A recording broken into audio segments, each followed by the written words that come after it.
Parliamentary dictation speed 140 word पर minute. Dictation शुरू होगी 5 सेकंड बाद। महोदय, स्वतंत्रता प्राप्ति के बाद के सभी दशकों में सरकार ने गरीबी से जूझने की चेष्टा की है।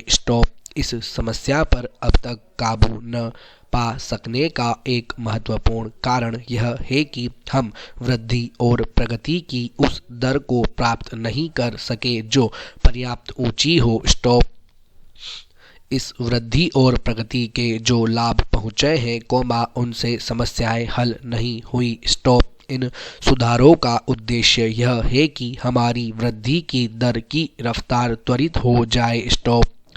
परंतु चूंकि वृद्धि के लाभ पहुंचने में काफ़ी समय लगता है, इसलिए मैंने यह फैसला किया है कि केवल गांव के स्तर पर अलग से साधनों का एक पार्श्व टीका लगाया जाए, ताकि पहले के मुकाबले गांवों के करीब लोगों के लिए रोजगार पैदा करने तथा उनकी शिक्षा, स्वास्थ्य और अन्य सामाजिक समस्याओं पर कहीं अधिक ध्यान दिया जा सके।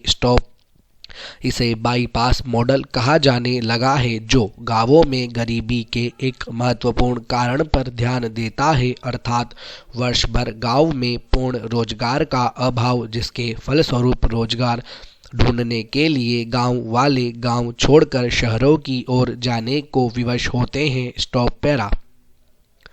विश्व भर में आमतौर पर सुधारों के साथ मुद्रास्फीति आती है।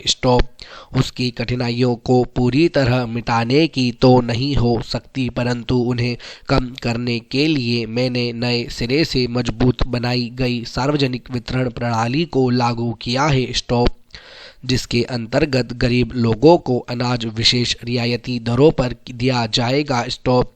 मुसीबत में पड़े कारखानों के मजदूरों की सुरक्षा के लिए राष्ट्रीय नवीकरण कोष शुरू किया गया है। मुद्रास्फीति को न्यूनतम करने का कोई भी प्रयास छोड़ा नहीं गया।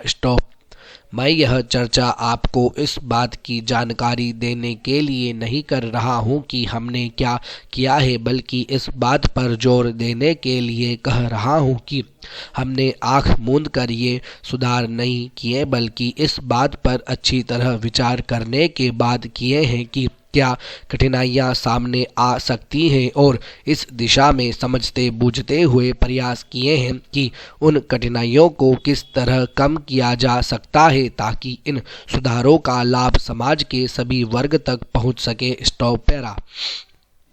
अंततः इन सुधारों की कसौटी यह होगी कि ये लाभ सभी तरफ पहुँचे हैं या नहीं।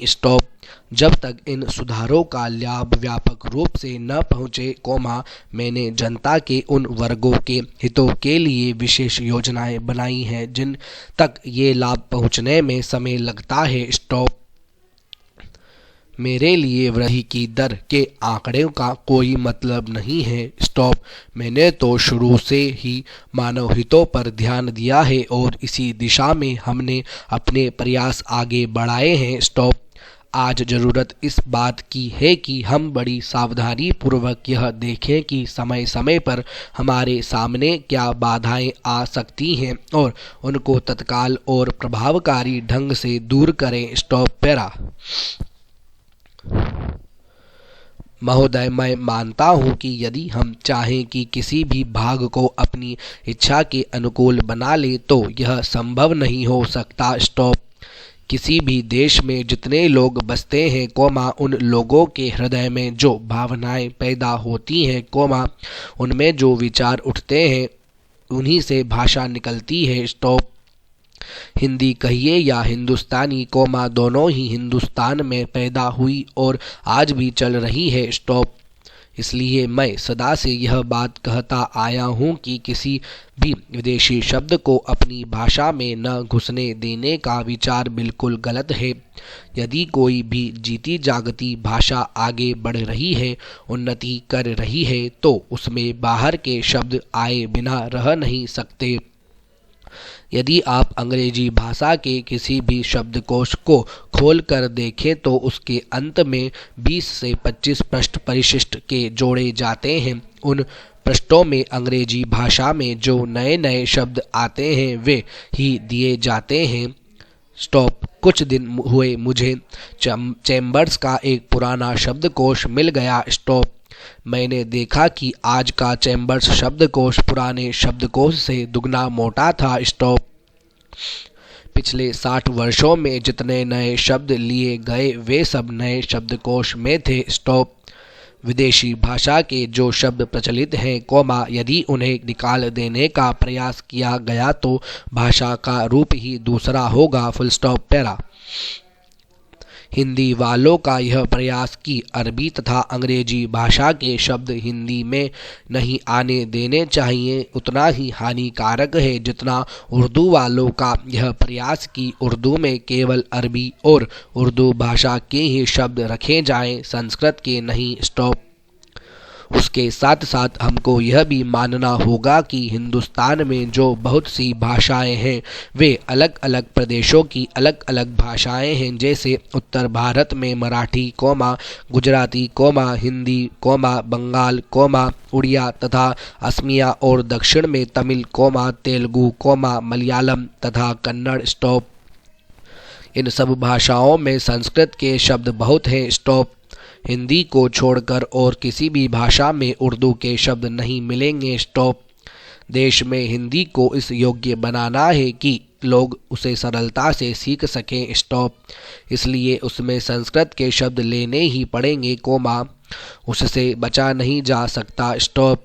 हमारे संविधान में हिंदी की व्याख्या इस प्रकार दी गई है कि हम उसी भाषा को हिंदी मानते हैं जिसके मूल में संस्कृत है। स्टॉप। यह कोई नई बात नहीं है। स्टॉप। इसे सभी लोग मानते और समझते हैं। स्टॉप।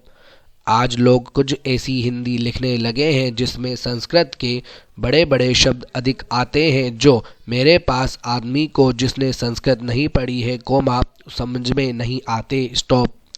जो व्यक्ति संस्कृत या अरबी भाषाओं में से किसी को भी अधिक नहीं जानते परंतु अच्छी हिंदी या हिंदुस्तानी लिख सकते हैं, उनको इतना समय नहीं कि वे संस्कृत और अरबी के बड़े बड़े शब्द लें। स्टॉप। वे तो छोटे शब्दों में ही अपना काम निकाल लेते हैं। स्टॉप। बड़े शब्द लेने हो तो वह दूसरी चीज़ है। Full stop.